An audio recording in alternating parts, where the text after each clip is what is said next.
Okay, walk me through this. Is the Republican primary season effectively over? Most likely. It's pretty clear who the most popular person in the Republican Party is, and it's not Nikki Haley and it's not Ron DeSantis. It's Donald Trump. His polls nationally have him above 60% of the Republican electorate saying they support him. And he's now trounced in Iowa, and he had a pretty decent margin of victory in New Hampshire. Nikki Haley's right. New Hampshire's not the last state in the country, it's the first. But it is one of the more moderate states where she should have done really, really well. And the fact she lost there doesn't really bode well for the rest of her campaign. So there's not a lot of there's no other contenders left standing other than Haley. And I'd be surprised at this point if she even makes it to South Carolina.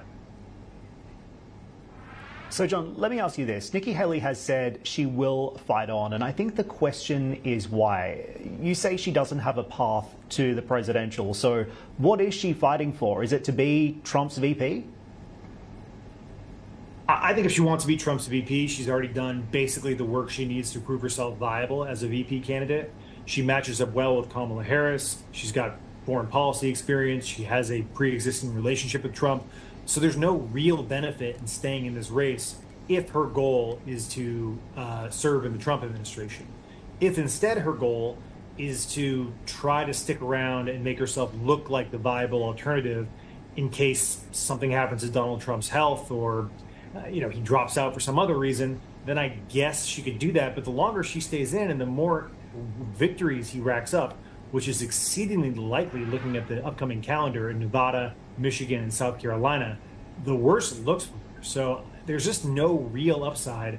And this is a conversation that she'll be having with her staff and her donors over the next couple of days. And I just would be really surprised to see her not drop out within the next couple of weeks. Ron DeSantis said the same thing. He said he was going to fight on to New Hampshire, and he dropped out a couple of days after losing Iowa.